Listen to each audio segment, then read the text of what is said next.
സുഹൃത്തുക്കളെ, നമുക്ക് അൻസാരി ഉസ്താദിൻ്റെ സ്വന്തം പൊക്കൽ പരിപാടി ആളെ വെച്ചിട്ട് പൊക്കൽ പരിപാടി പരസ്യം ഒന്ന് കാണാം. ആളുകൾ കൊണ്ട് പറയിപ്പിക്കുന്ന പരസ്യം. അസ്സലാമലൈക്കും സാറേ. പിന്നെ പള്ളിയിൽ നല്ല പ്രസംഗങ്ങളും നല്ല എല്ലാം നോക്കാം, അറിയാം.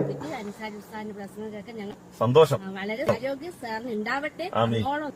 ആമീൻ എന്നൊക്കെ ഉറക്കെ പറയുന്നുണ്ട്. നമുക്ക് ഫസ്റ്റിലൊന്ന് കണ്ടു നോക്കാം. അസ്സലാമലൈക്കും സാറേ. പിന്നെ പള്ളിയിൽ നല്ല പ്രസംഗങ്ങളും നല്ല എല്ലാം.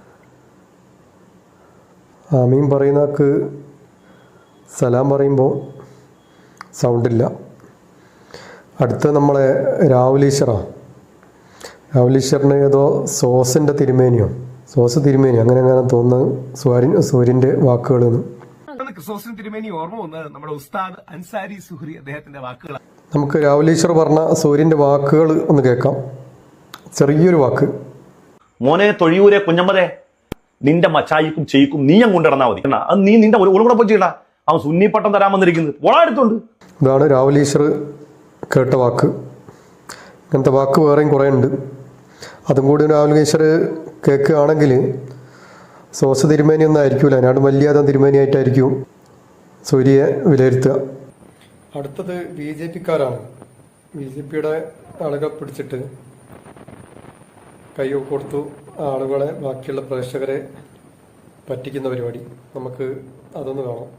നമ്മുടെ പ്രിയപ്പെട്ട ബിനു, നമ്മുടെ പ്രേക്ഷകനാട്ടാ, എല്ലാവരും ഒരു ഹായ് കൊടുത്തേക്ക് ബിനുവിന്. BJP-യുടെ മെമ്പറാ, സൂര്യന്റെ സ്വന്തം ആളുകൾ ഒക്കെ സൂര്യയുടെ പ്രേക്ഷകര് ഉണ്ടാവുന്നതിനനുസരിച്ചാണല്ലോ വ്യൂസ് കൂടുന്നതിനനുസരിച്ചാണല്ലോ സോഷ്യൽ മീഡിയയിൽ നിന്ന് വരുമാനം ഉണ്ടാവുക.